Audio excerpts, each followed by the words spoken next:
శ్రీ గురుభ్యో నమః. ఈరోజు ఎంతో శుభదినంగా భావిస్తున్నాను.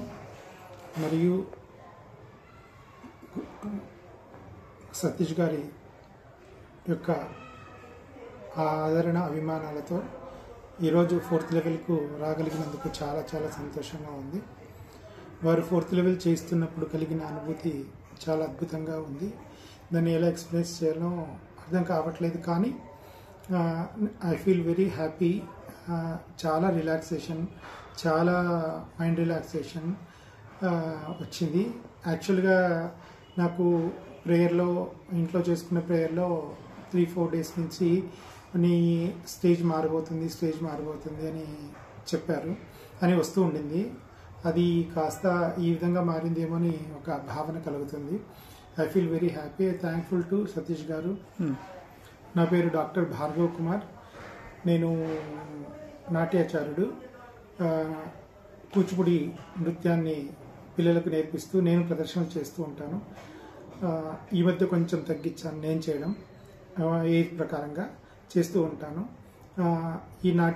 ఈ నాట్యానికి తోడు ఈ ఆధ్యాత్మిక సాధన ఒకటి సతీష్ గారు నాకు ఇవ్వడం జరిగింది. 1st level, 2nd level, 3rd level, 4th level, 3 లెవెల్స్లలో నాలో చాలా మార్పులు, నాలో ఉన్నటువంటి టెన్షన్స్, నాలో ఉన్నటువంటి అన్అండర్స్టాండింగ్ కెపాసిటీస్ ఇవన్నీ ఇదైపోయి నేను ఇప్పుడు ఒక మెచ్యూరిటీ లెవెల్స్, అంటే పూర్తిగా కాదు, ఒక రకమైన మెచ్యూరిటీ లెవెల్ని పొందగలిగాను.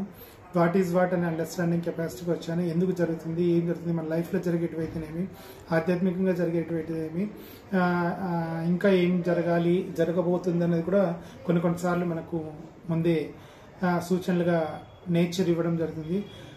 ప్రకృతితో కూడా ఈ సాధన ద్వారా కనెక్ట్ అవ్వడం జరిగింది. దాని ద్వారా నేను చాలా హ్యాపీగా ఉంటున్నాను, చాలా ఆనందంగా ఉంటున్నాను. భగవంతుడితో కూడా అనుసంధానం ఈజీగా కాగలుగుతున్నాను. కాబట్టి ఈ సాధన వల్ల నేను ఎంతో హ్యాపీగా ఉన్నాను. సార్ ఎన్ని లెవెల్స్ ఇచ్చినా కూడా దాన్ని నేను చేసుకుంటూ చేస్తాను. కాబట్టి మీరందరూ కూడా A3 ధ్యాన సాధనలో పాల్గొనండి. A3 ధ్యాన సాధన చేయండి.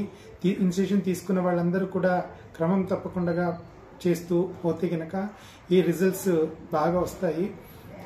మనము అన్నము బియ్యం వేయంగానే అన్నం అవ్వదు, అది ఉడకాలి, నీళ్ళు ఉండాలి, సరైన మంట ఉండాలి. అలాగనే మనం చేసే సాధనలో కూడా పరిపక్వత, కాన్సన్ట్రేషను, ఇంట్రెస్ట్ ఇలాంటివన్నీ పెట్టి మనం చేస్తే ఖచ్చితంగా మనం పొందుతాము, మంచి లెవెల్స్ పొందుతాము. కాబట్టి ఎగ్జాంపుల్గా చెప్పాను ఒక అన్నం ఎలా తయారవుతుంది అనేది. కాబట్టి మీరు కూడా ఈ సాధనలో పాల్గొని ఈ స్థాయిలను, మీ ఆధ్యాత్మిక లెవెల్స్ని పెంచుకుంటారని మనసా వాచా కర్మన కోరుకుంటున్నాను. Thank you so much. Thank you sir, Satish sir. Thank you sir. Thank you so much sir.